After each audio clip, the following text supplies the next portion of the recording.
Picture this, a royal dinner in Copenhagen, where chandeliers sparkle above centuries-old oak tables, where tradition and power meet under one roof.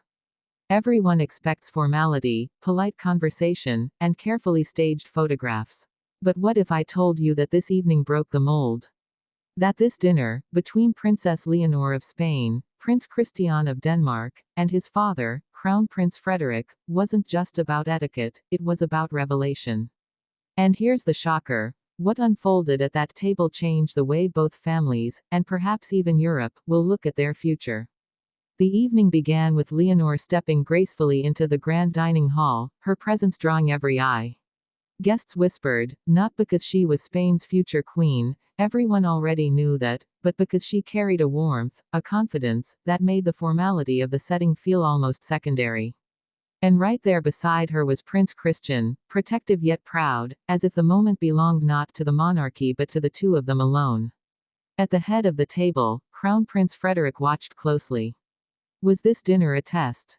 A quiet evaluation of whether Leonor could truly belong to Denmark's inner circle.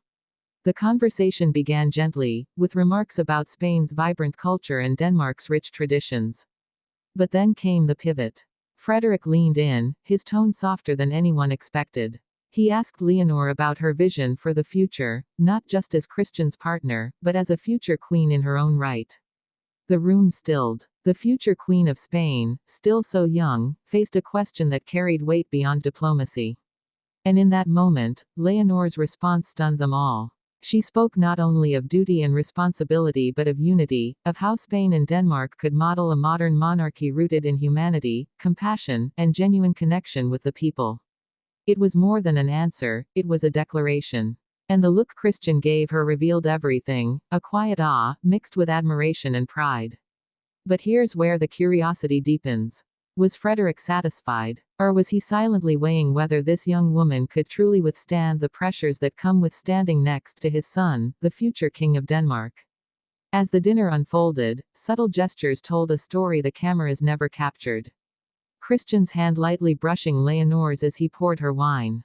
Frederick's measured gaze, softening each time Leonor spoke with grace and conviction. Even Queen Mary, watching from a distance, exchanged a glance with her husband that suggested something unspoken, perhaps approval, perhaps recognition of history in the making. But every answer raised new questions. Why did Frederick press her so directly? Was this dinner an intimate family welcome, or was it a carefully staged trial? And if it was a trial, did Leonor pass it, or did she redefine it altogether? By dessert, the atmosphere had shifted. What began as formal became personal. Leonor laughed with Christian's younger siblings, her warmth melting the tension in the room. For a moment, she wasn't the heir to Spain's throne, and he wasn't the heir to Denmark's.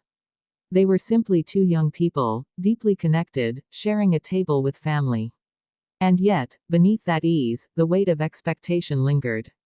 The final toast of the evening was made by Frederick himself. His words were brief, but they carried significance. He raised his glass to new beginnings, shared futures, and the courage to lead with heart. The room erupted in applause, but Leonor and Christian exchanged a glance that spoke volumes. They knew this was no ordinary dinner. It was the beginning of something larger than themselves, a merging of traditions, families, and perhaps even nations. And here lies the true shocker. What appeared on the surface to be a dinner was, in reality, a quiet royal reckoning. A moment when the future of two monarchies intertwined not through contracts or ceremonies, but through the sincerity of conversation, trust, and an unspoken bond of love. As the night drew to a close and the guests departed, Leonor walked hand in hand with Christian, her poise unwavering, her heart undeniably tested but stronger than before. And in that walk, in the silent approval that flickered across Frederick's face, history quietly shifted course. The question now is, will this dinner be remembered as a test she passed, or as the night she began to lead, not just beside Christian, but in her own right? This is only the beginning, and the world is watching.